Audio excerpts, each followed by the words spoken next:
So if you've been watching The Mandalorian, you know of the Razor Crest. It's the ship that's been carrying our main character across the galaxy. Well, today we're going to take a look at its history and its design. I'm Colin, and this is Sci-Fi Deep Dive.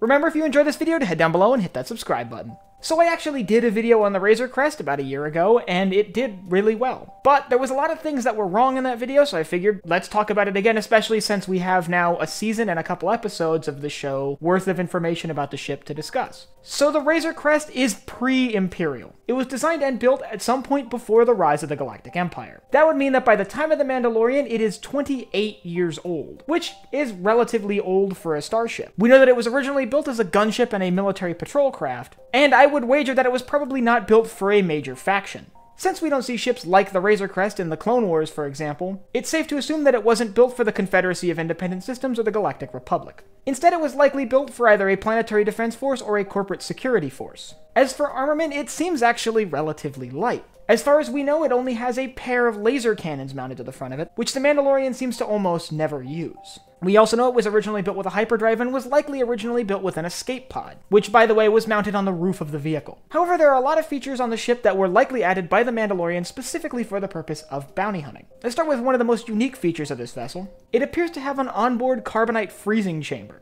like the one we see on Cloud City in The Empire Strikes Back. However, this one is way smaller, taking up only about the space of one slab of carbonite. This is clearly used to freeze problematic bounties who pose a escape risk, basically.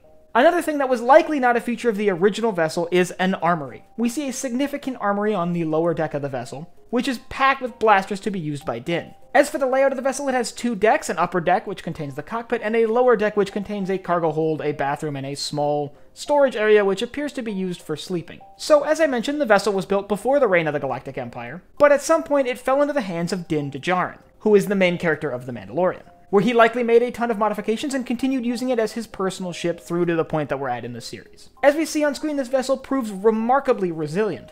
We see it take significant amounts of damage and still be able to function surprisingly well. For example, we see at one point that it is riddled with holes and the entire aft section is unpressurized, and yet the vessel is still able to launch into space and limp to a nearby port. It also seems relatively easy to fix. We see on several occasions in the show the ship is either badly damaged or on one occasion completely stripped by Jawas, and yet the Mandalorian, sometimes with a little help, is able to easily repair his ship and get it back into working order. This speaks volumes to the ship's versatility. The ability to survive significant damage and be easily repaired is invaluable in a starship, especially if you find yourself crash-landed or stranded somewhere and you need to get out. Now, before I go on, if you haven't seen the second episode of the second season of The Mandalorian, also known as The Mandalorian Chapter 10, I recommend clicking off this video now because I am going to discuss some spoilers from that episode. Let's talk about what I think's in store for the future of the Razor Crest. Now, in that episode, the Razor Crest is seen getting pretty significantly damaged, and its age is referenced several times throughout the episode, with New Republic fighter pilots constantly remarking about how it's old and kind of a piece of junk. And with moving on from the past being a theme that we see several times throughout the show, I wouldn't be surprised if the Razor Crest will soon be replaced. But who knows? Maybe it'll just get a significant upgrade to bring it up to spec with more modern ships.